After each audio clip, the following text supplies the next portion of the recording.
नोंथांमोननि न'खरावबो बेमारफोर जानानै दं नामा? जुदि जाना दंबा नोंथांमोना बङाइगावआव थानाय नन्दि आयुर्वेदिक स्ट'राव थांनो हागोन। बेयाव नोंथांमोना गोबां रोखोमनि मेडिसिन मोनगोन।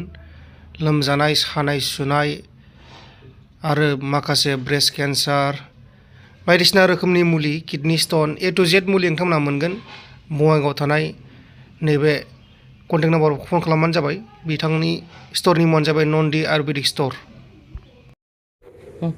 नमस्कार खुलुमबाय। दे नोंनि मा जाया बे?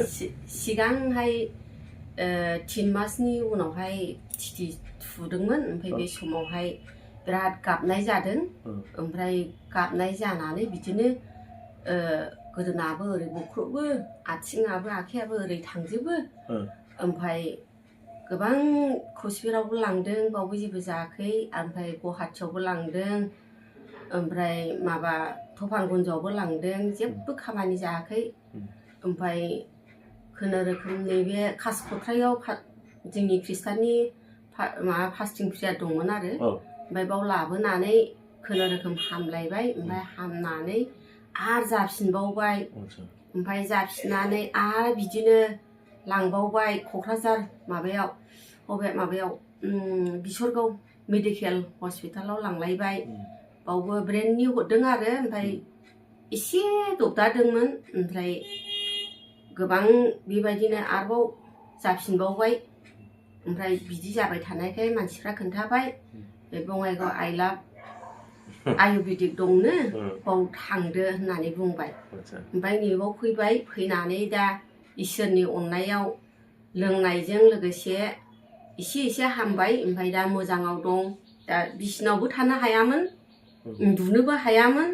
हरफा जोङो बामना लानांगौमोन। हर सान जोङो गोजांब्लाबो जोङो उन्दुनो मोनामोन। ओमफ्राय दा बेयाव मुलिखौ लांफैनानै दा मोजां जागासिनो दं आरो।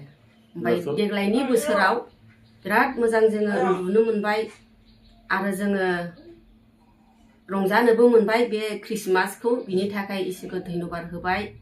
आरो नै एसे ओरै बख्रबदोंमोन, ओमफ्राय बिनि थाखाय बेखौ दा लांफैनानै दा जेबो जायाखिसै आरो, दा मोजाङाव दङ। दा आखाइ माबायाथ' मोजां जाबाय? आखाइया दा मोजां जाजोब्बाय। दा बिदिनो जिरायसै। आगोलावथ' रायलायाखै? रायलायनोबो रोंलायामोन। दा ओमफ्राय दा रायलायसै, रायलायो। मोजां रायलायो? मोजां रायलायो।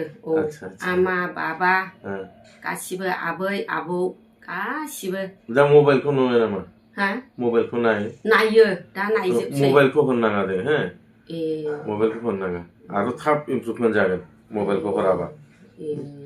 दा इसोरनि कृपाजों जाबाय, जिसुनि कृपाजों जाबाय दे।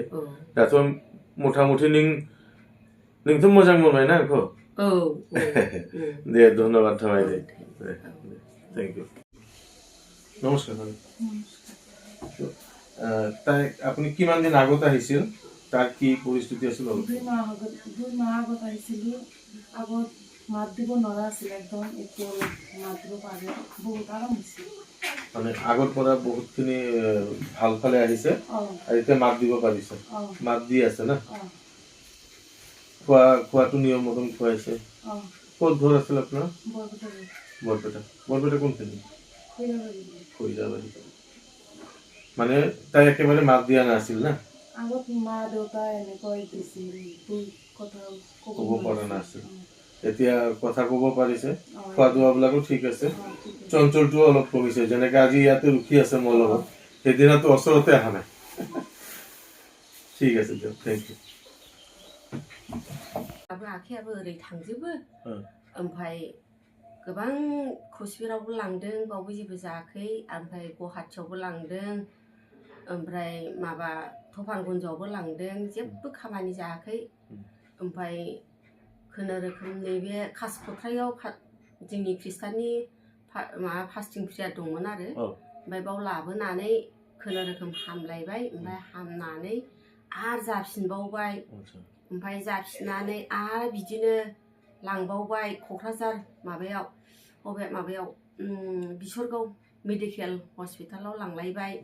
बावबो ब्रेन्डनि हरदों आरो। ओमफ्राय एसे दबदादोंमोन। ओमफ्राय गोबां बेबायदिनो आरोबाव जाफिनबावबाय।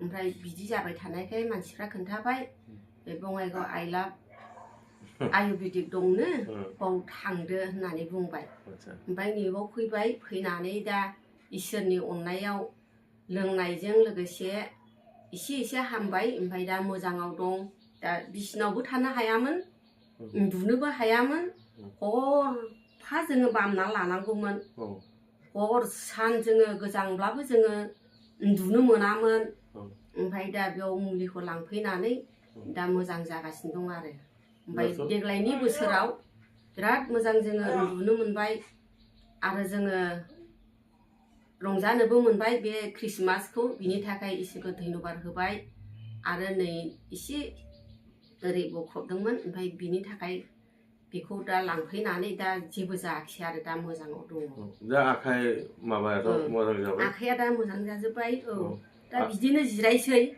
आगोलावथ' रायलायाखै रायलायनोबो रोंलायामोन दा ओमफ्राय दा रायलायसै रायलायो मोजां रायलायो मोजां रायलायो आमा बाबा गासिबो आबै आबौ गासिबो दा मबाइलखौ नुयो नामा हा मबाइलखौ नायो दा नायजोबसै मबाइलखौ होननाङा दे हो मबाइलखौ होननाङा आरो थाब इमप्रुभमेन्ट जागोन मबाइलखौ हराबा दा इसोरनो खिफाजों जाबाय जिसुनि खिफाजों जाबाय दे दाथ' मथा मथि नोंथ' मोजां मोनबायना आंखौ दे धन्यबाद थाबाय दे थेंक इउ